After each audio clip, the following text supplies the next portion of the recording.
एक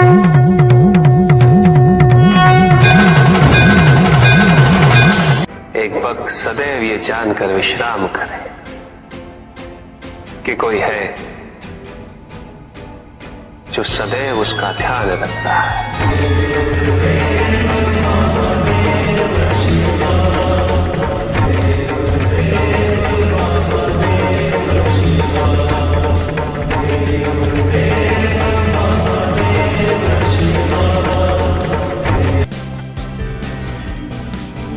भक्त की भक्ति और उसकी श्रद्धा से प्रसन्न होगा, उसके राते उसे दर्शन अवश्य देते। किंतु कब, किस रूप में और किस परिस्थिति में,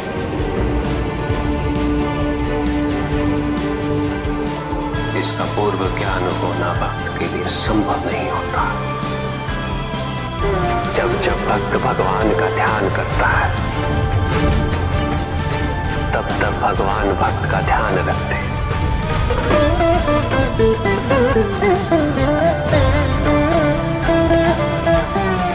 किंतु जिस क्षण भक्त भगवान का ध्यान नहीं करता,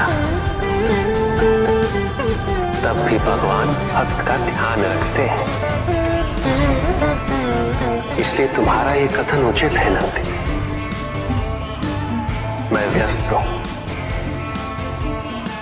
और मैं चिरंतन काल से लेकर चिरकाल तक व्यस्त रहूंगा। प्रत्येक क्षण प्रत्येक भक्त का ध्यान रखते हैं।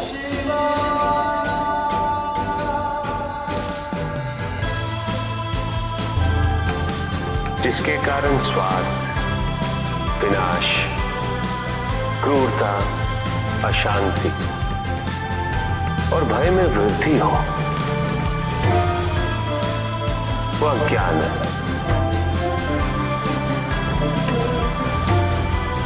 किंतु जो व्यक्ति को उदार, निर्भीक, सहनशील और विनम्र बनाए, वही ज्ञान है। अज्ञान की शक्तियां दुरुपयोग करने हेतु प्रेरित करती हैं, किंतु जो अपनी शक्तियों और अपने सामर्थ्य के प्रति अपने उत्तरदायित्व को समझाए, जो न केवल अपने अपितु अपने से पहले संसार के उद्धार हेतु प्रोत्साहित करे, वो ज्ञान है। ज्ञान का मूल उद्देश्य ही परोपकार है, सृजन है। दूसरों की भावनाओं को समझना, उनका आदर करना, यही ज्ञान है। क्योंकि ज्ञान हमें न केवल अपने अपितु दूसरों के दुख और सुख के प्रति भी संवेदनशील बनाता है। किंतु जो दूसरों की भावनाओं का अनादर करे, उसे ज्ञान की श्रेणी में कैसे रखा जा सकता है? अज्ञान के कारण व्यक्ति सांसारिकता में बंधता जाता है,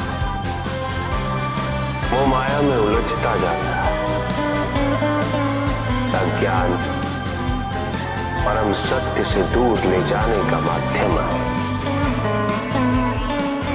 किंतु ज्ञान व्यक्ति को परम सत्य की ओर ले जाता है। ज्ञान मुक्तिदायक है, मोक्ष का मार्ग है। और इस मुक्तिदायक ज्ञान का सर्वोच्च रूप है आत्मज्ञान। और यही ज्ञान की पूर्णता भी है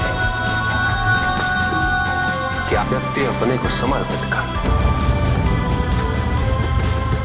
छोड़ दे अहंकार को, तो ब्रह्म की इच्छा ही पूर्ण होती है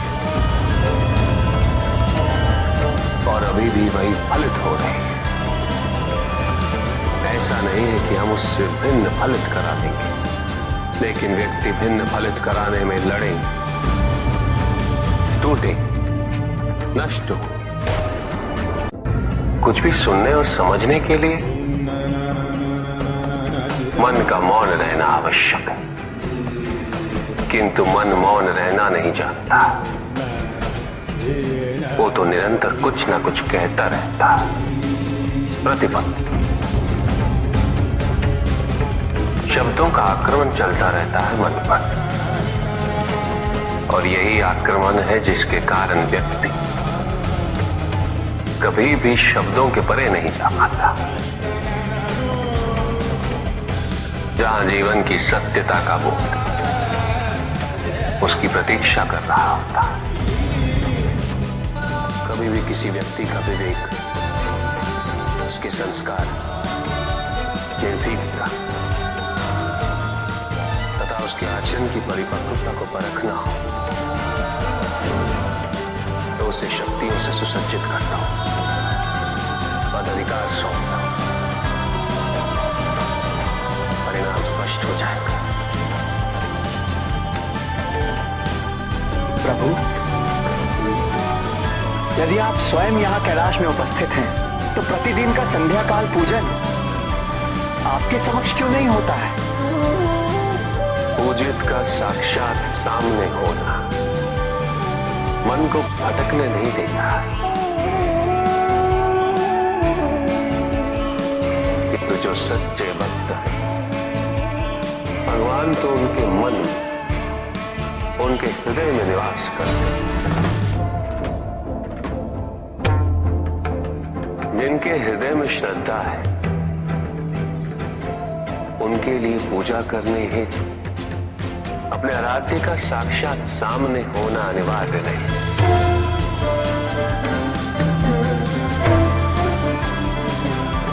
वो तो अपने मन के नेत्रों से प्रतिपल उनके दर्शन पा रहे हैं।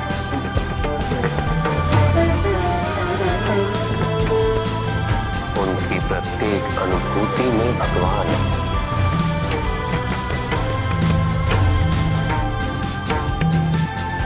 सुख आंतरिक होता है, संतोष आंतरिक होता है। उन्हें बाहरी तत्वों से रेखांकित और परिभाषित नहीं किया जा सकता, आकार से नहीं पाया जा सकता। आकार के आधार पर केवल अहंकार ही उत्पन्न होता है,